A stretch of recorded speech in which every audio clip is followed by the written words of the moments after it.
Hi, good afternoon to you. I'm Sydney Benter. Robert Hadlock will join us in just a moment.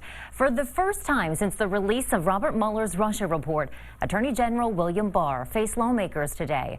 Republicans say it's time to move on. Senate Democrats accuse the Attorney General of misleading the public with his summary of the report and showing favor to President Donald Trump.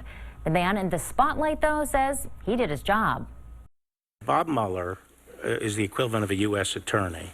His work concluded when he sent his report to the Attorney General.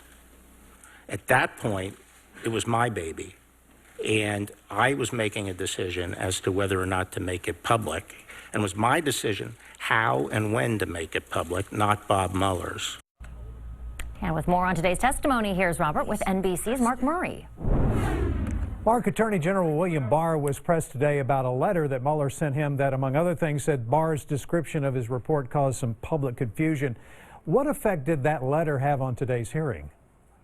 Well, it certainly created a lot of conflict and put Attorney General Barr on the hot seat today, particularly with members on the Democratic side of things. And of course, you take a step back, and it's important to note that back in March, Attorney General Barr ended up summarizing in 4 pages Special Counsel Robert Mueller's findings.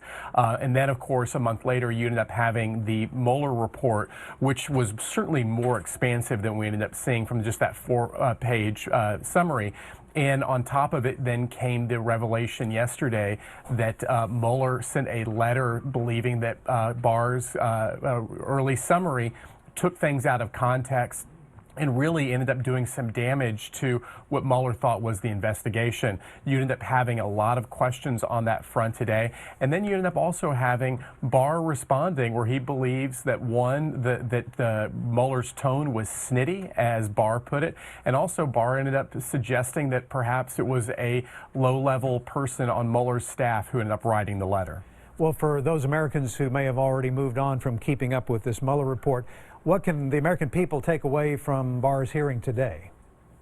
One, it actually, a lot of the fights were along ideological and not surprising sides. The Democrats asked some very tough questions, some pointed questions at Attorney General Barr. You ended up having Republicans coming to his defense. I think another key takeaway, some of the Democrats who were running for president in 2020 asked some questions.